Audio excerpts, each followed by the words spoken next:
So I can honestly say, wow. My name's Dominic, I'm a filmmaker here in San Jose, California, and I want to tell you about this $1,000 lens that I bought.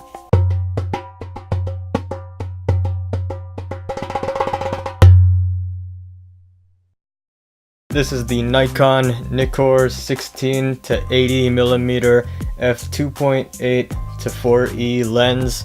Yes, it does actually retail for over $1,000. No, I did not pay $1,000 for it, so if you're my accountant, you can relax. So this won't be so much of a gear review. I really just wanted to share that I got the lens, why I got the lens, and how it fits into my purposes at this point in my career. And of course, I'll throw in a little fun scene that I made towards the end there. So hope you enjoy that in a few moments. So the reasons I decided to buy this lens: number one, I have a Nikon camera, so Nikon camera, Nikon lens. Number two, it was time to upgrade from the lens I was using before, which was the Nikon 18 to 140mm lens. And number three, which is kind of an extension of number two, is I'll actually use this lens and everything in it. With the 18 to 140, there were times when I wish I could zoom out more, and there were rarely any instances where I was zooming all the way in to 140. And when I did zoom in all the way to 140, I would get this vignetting, I'd get this ring around the frame. With the 16 to 80, I get a slightly wider angle when I'm zoomed all the way out, and when I'm zoomed all the way in, I get a nice clean image all the way around. I still notice a little bit of vignetting in low light situations, but a lot less than with the old lens. Now I know some pros are going to ask why I got another Nikon kit lens, why I didn't go for a set of prime lenses or something like that, and the truth is, shooting isn't my main career focus.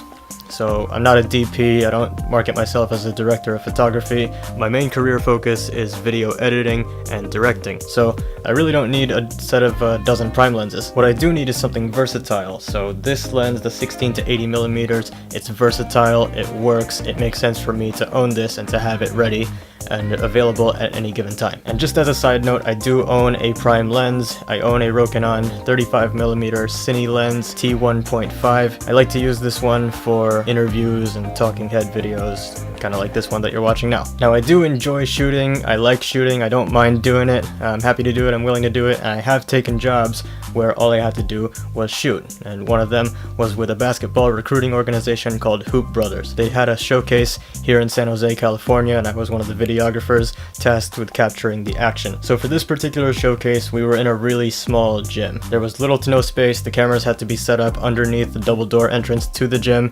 and this was when I wish I could zoom out more, so the 16mm would have helped a lot. I got the job done with the 18mm, but a wider focal length would have been nice. Now when it came time to zoom in on a player, I wasn't checking my lens to see how far I was zooming in, but I wasn't zooming in farther than 80mm. That I'm pretty sure of. So for this one shooting job, the 16 to 80mm lens would have been perfect. It works for just about everything else I shoot. This is the kind of versatility that I need in a lens, readily available, anytime.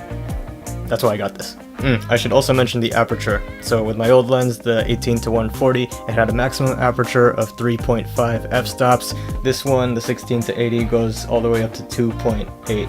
So we can open it up a little bit wider, get some more light onto the sensor, get a shallower depth of field. And also here's another observation that I got while I was getting some test footage. So right now I've set it to f4, I'm zoomed all the way out to 16mm. I zoom all the way into 80, and it's still an f4.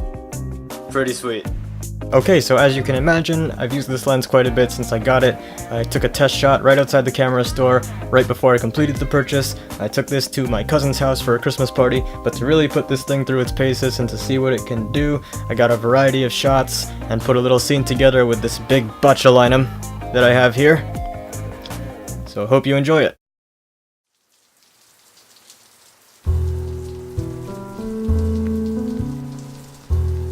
Loneliness was all I knew. Everywhere I went, everyone got sick. They said they're tired, they have blurry vision, they have trouble speaking. Even when I try to make people pretty, they can't smile or move for 2 days. Nobody wanted to be around me. But then, one day, I made a friend.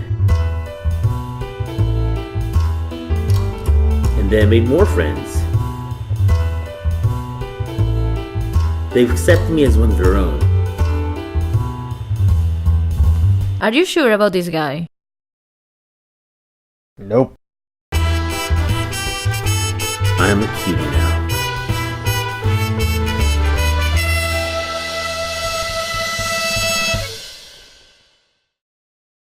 So we hope you enjoyed that. Also, a big thank you to everyone who helped out with voiceovers for that video. So I can honestly say, wow. I can honestly say this lens gets the job done, especially for me and my purposes. Would I recommend this lens? Maybe if you're in the exact same position as me, and you need this kind of versatility in a lens, then yes, I would recommend it. Now, if you're looking to be a DP or a cinematographer, I would recommend looking into prime lenses, or maybe higher end lenses, maybe something with a more specific zoom range. If you like zoom lenses, maybe a 16 to 35, and then a 35 to 70, and then a 70 to 200, or maybe a 24 to 70, something, you know, more specific to its range. I would also recommend talking to other cinematographers, DPs, and professional shooters, and hearing their thoughts. Really, the biggest recommendation I can make: do your own homework, do your own research, figure out what works for you, consider the kind of work that you're doing, the kind of work that you want to do, your budget. You know, your budget's a pretty big factor when it comes to buying gear, and really think about what kind of gear you want to own and have readily available at any given time. And of course, whatever you're working with, have fun with it. So I hope this was helpful. I hope you enjoyed it. Again, I wasn't really going for a gear review here. I kind of just wanted to share that I got this lens, why I got it, and how it fits into my work, and of course have a little fun while we're at it as well. If you got any value out of this video, if it was helpful in any way, or if you just enjoyed it, hit that like button, subscribe to this channel if you haven't already, and please feel free to share with anyone who you believe would benefit from this.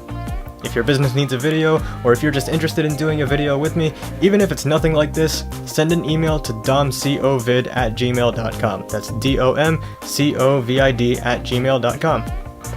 Thanks for watching.